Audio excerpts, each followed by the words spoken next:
आप देख रहे हैं भवानी टाइम्स। गोंदिया में बीआरएसपी और आदिवासी युवा संघ ने निकाला धड़क मोर्चा। बहुजन और आदिवासी संगठनों ने हकों की मांग को लेकर किया प्रदर्शन। प्रदर्शनकारियों ने उप जिलाधिकारी को सौंपा ज्ञापन। सामाजिक न्याय की मांग को लेकर बीआरएसपी और आदिवासी युवाओं का प्रदर्शन। बहुजन रिपब्लिक सोशलिस्ट पार्टी of आदिवासी गोवारी युवा शक्ति संघ ने धड़क मोर्चा निकाला, जिलाधिकारी को दिया ज्ञापन। बहुजन रिपब्लिक सोशलिस्ट पार्टी, बीआरएसपी, जिला गोंदिया और आदिवासी गोवारी युवा शक्ति संघ के कार्यकर्ताओं ने धड़क मोर्चा निकालकर प्रशासन के समक्ष अपने हक और अधिकारों की मांग रखी।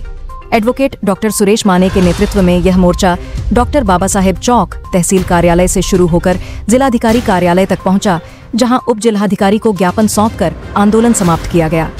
मोर्चे में शामिल कार्यकर्ताओं ने सामाजिक न्याय, आदिवासी अधिकारों और स्थानीय विकास से जुड़ी मांगों को लेकर प्रशासन का ध्यान खींचा। उन्होंने कहा कि सरकारी योजनाओं का लाभ वंचित वर्गों तक नहीं पहुंच रहा है और प्रशासनिक लापरवाही के खिलाफ उन्होंने आवाज बुलंद की। इस आंदोलन में प्रफुल्ल डोंगरे, संजय बोहरे, राजकुमार वासनिक, राजकुमार राउत, राजेश आम्बेडकर सहित कई प्रमुख नेताओं और सामाजिक कार्यकर्ताओं ने भाग लिया। उन्होंने कहा कि यदि जल्द ही उनकी मांगों पर ध्यान नहीं दिया गया तो वे और बड़े आंदोलन की रणनीति बनाएंगे। कार्यकर्ताओं ने जिला प्रशासन से मांग की कि वह उनकी समस्याओं को गंभीरता से ले और शीघ्र न्याय संगत समाधान प्रदान करे। उन्होंने कहा कि धड़क मोर्चा सिर्फ एक विरोध नहीं बल्कि अपने अधिकारों के प्रति जागरूकता का संदेश है। सर, आज 9 मे 2025ला बहुजन रिपब्लिकन सोशलिस्ट पार्टी आणि आदिवासी गोवारी युवा शक्ती संघ जिल्हा गोंदियाच्या वतीनं हे जिल्हाधिकारी कार्यालयावरती मोर्चाचं आयोजन करण्यात आलं होतं। माने सरांनी सामान्य लोकांच्या समस्यांना धरून इथे गोंदिया जिल्ह्यामध्ये आंदोलन व्हायला पाहिजे ह्या दृष्टिकोनातून आदेश दिला होता आणि त्या आदेशाप्रमाणेच आज 9 मेला हे आंदोलन करण्यात आलं। आमच्या आंदोलनाच्या मध्ये प्रमुख मागण्या ह्या होत्या की जे ह्या देशातले सामान्य शोषित पीडित लोक आहेत, राहण्यासाठी घराचं अतिक्रमण करतात, सरकारी जागेवरती अतिक्रमण करून घर बनवून राहतात, तर कमीत कमी त्या अतिक्रमणधारकांना मालकी पट्टे सरकारांनी लवकरात लवकर द्यायला पाहिजे। तो त्यांचा नैसर्गिक हक्क आहे, संविधानिक अधिकार आहे ह्या देशामध्ये राहणाऱ्या प्रत्येक नागरिकाचा। त्यानंतर आता महाराष्ट्र सरकारने एक दुसरा आदेश काढलेला आहे की जे टू व्हीलर्स आणि 4 व्हीलर्स आहेत त्या 2 व्हीलर्स 4 व्हीलर्सला डिजिटल नंबर प्लेट्स लावायला पाहिजेत आणि डिजिटल नंबर प्लेट्स लावण्याचा जो चार्ज आहे, खर्च आहे, तो बाकीच्या राज्यांच्या तुलनेमध्ये तिप्पट आहे। गोवा आहे किंवा आपलं गुजरात आहे, गुजरातमध्ये 150 रुपयामध्ये नंबर प्लेट बदलवून दिल्या जातात, डिजिटल नंबर प्लेट्स, आणि महाराष्ट्रामध्ये 500-600 रुपये खर्च केले जातात।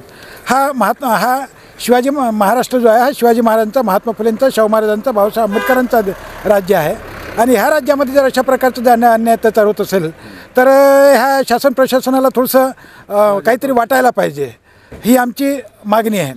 त्यानंतर सरकारी कार्यालयामध्ये अनेक जागा रिक्त आहेत, ज्या अनेक जागा रिक्त असल्यामुळे लोकांचे काम वेळेवर होत नाही, तर त्या सरकारी कार्यालयामधल्या रिक्त जागा लवकरात लवकर भरायला पाहिजे आणि ह्या रिक्त जागा भरत असताना जी कंत्राटी पद्धत महाराष्ट्र सरकारने चालू केलेली आहे ती कंत्राटी पद्धत बंद व्हायला पाहिजे। चौथी आमची मागणी होती की 2024च्या विधानसभेच्या निवडणुकीमध्ये भाजप सरकारने ह्या देशातल्या ह्या महाराष्ट्राच्या शेतकऱ्यांना आश्वासन दिलं होतं की ज्या शेतकऱ्यांनी धान्य विक्री केलेली आहे त्या धान्य विक्री करणाऱ्या शेतकऱ्यांना आम्ही 25,000 बोनस देऊ। आता 6-7 महिने निवडणुका झाल्या, BJPचं सरकार बसलं, परंतु बोनसचा शेतकऱ्यांना काही आता पता नाही। काय आहे सरकार हे, म्हणजे एवढं खोटारडं सरकार। त्याच्यानंतर आता जे भारत सरकारने आणि महाराष्ट्र सरकारने जे GST लावलेली आहे, तर ज्या आवश्यक वस्तू आहेत, धान्य असतील, शेतीशी संबंधित जे साधन असतील किंवा शाळा आहेत, औषधं आहेत, यांच्यावरती जे GST लावलेली आहे ती GST रद्द व्हायला पाहिजे, जेणेकरून सामान्य लोकांसाठी महागाई कमी करता येऊ शकेल आणि त्याचा सामान्य लोकांना फायदा होऊ शकेल। त्यानंतर आता शेतकऱ्यांनी जे रबी फसल लावलेली आहे ती रबी फसल आता 15 मेपर्यंत मार्केटमध्ये येणार आणि 15 मेपर्यंत मार्केटमध्ये ती रबी फसल आल्यानंतर सरकारी धान्य खरेदी केंद्र 15 मेपर्यंत सुरू व्हायला पाहिजे, कारण जर 15 मेपर्यंत जर सरकारी धान्य खरेदी केंद्र जर सुरू झाले नाही तर मग शेतकरी काय करणार, ते धान्य प्रायव्हेट व्यापाऱ्यांना विकणार आणि प्रायव्हेट व्यापारी शेतकऱ्यांचं किती लूट करते, किती फसवते याचा सरकारनं सर्व शेतकऱ्यांना अनुभव आहे, प्रशासनाला याची जाणीव आहे आणि म्हणून 15 मेपर्यंत सरकारी धान्य खरेदी केंद्र सुरू व्हायला पाहिजे। त्यानंतर जे शेतकऱ्यांनी जी रबी फसल लावलेली आहे त्या रबी फसलीमध्ये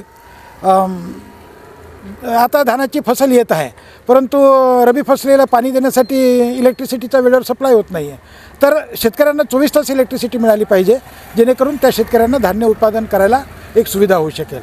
तर ह्या अनेक मागण्यांना धरून आज बहुजन रिपब्लिकन सोशलिस्ट पार्टी आणि आदिवासी गोवारी युवा शक्ती संघ जिल्हा गोंदियाच्या वतीनं आम्ही कलेक्टर साहेबांना निवेदन दिलं आणि ते निवेदन त्यांना राज्यपाल आणि मुख्यमंत्र्यांना पाठवण्याचं विनंती केलेली आहे.